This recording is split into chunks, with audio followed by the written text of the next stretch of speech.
Welcome to our Pharma Topics channel, which aims at simplifying the pharmacy subjects and the allied health sciences subjects, and to make the students to prepare well for the GPAT examinations and other competitive examinations.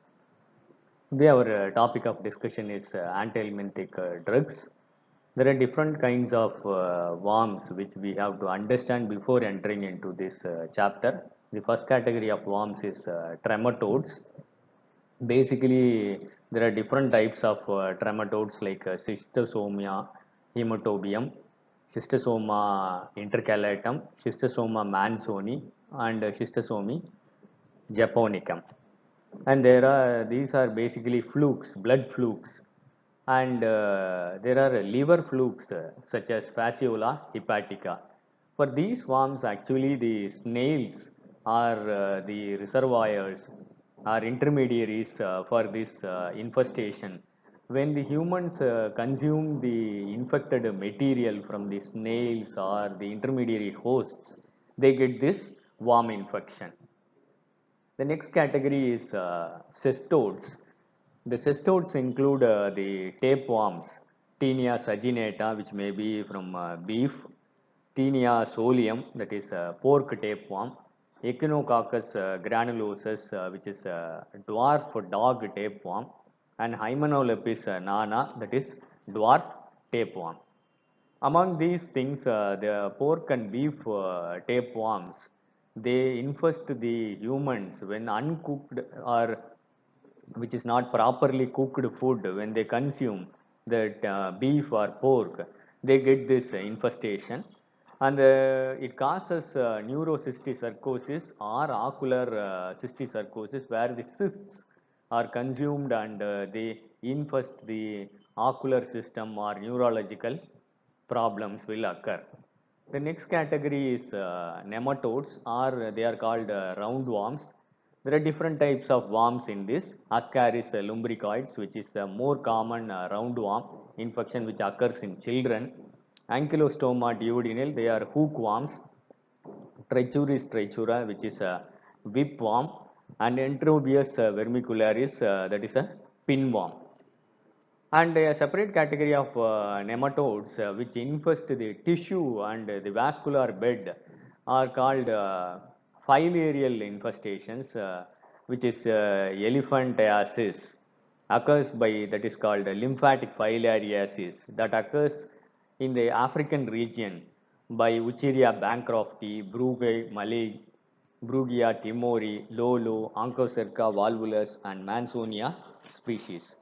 So this is about the worms. Let us see how the anti-helminthic drugs work. There are different kinds of drugs. The first drug is albendazole, which is very widely used anti-helminthic drug. Is a microtubule inhibitor that inhibits the microtubule and makes paralysis of the worms. The next drug is pyrantel pamovate. It is a neuromuscular junction blocker that causes paralysis of the worms and make it die. The next is ivermectin. It is a glutamate gated chloride channel opener. So that opening of the glutamate channel causes hyperpolarization of the muscles of the worms, and that causes death of the worms. The next drug is praziquantel, that increases the calcium permeability in the muscles of the worms, causes flaccid paralysis.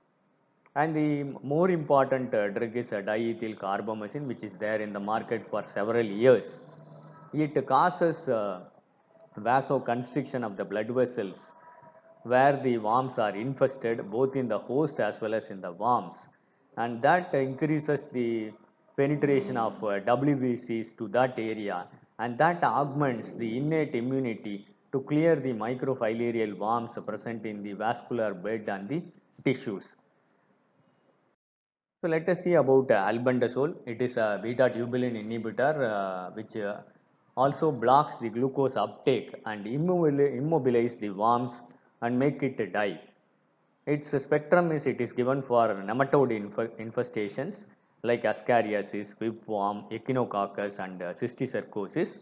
The adverse effects are minimal. GI discomfort, nausea, vomiting, and diarrhea. Actually, the resistance for albendazole has occurred in veterinary uses, whereas it has not occurred in the human use.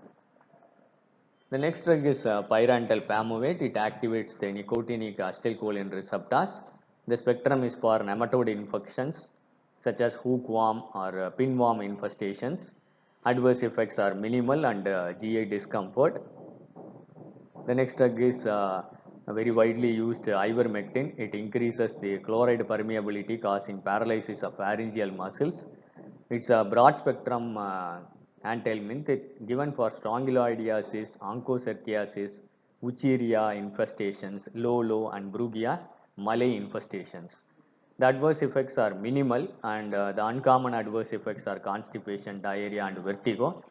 Even in the COVID infestations or infection also, ivermectin has been tried. The next drug is diethyl carbamazine. It inhibits the prostaglandin I2 and E2 of the filarial worms, constrict the blood vessels, increase aggregation of host granulocytes, enhance the innate immunity against the worms. It has a rapid filaricidal effect. Actually, during the death of the filarial worms, it causes hypersensitivity to the host. So, to prevent this, doxycycline is given as a course prior to the induction of the diethyl carbamazine. The adverse effects are minimal. And the next is praziquantel, which is given for trematode and cystode infestations. It increases the calcium permeability, causes depolarization of the muscles of the worms.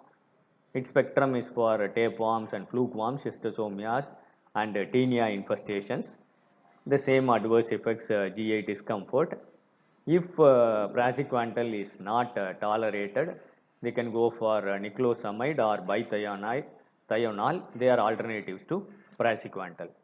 So this is a nutshell of the antihelminthic drugs which you can easily remember. Thank you for listening. Happy learning. Kindly share this video to your friends. Kindly encourage us by subscribing to Pharma Topics channel to put more videos related to your studies and competitive examinations. Thank you.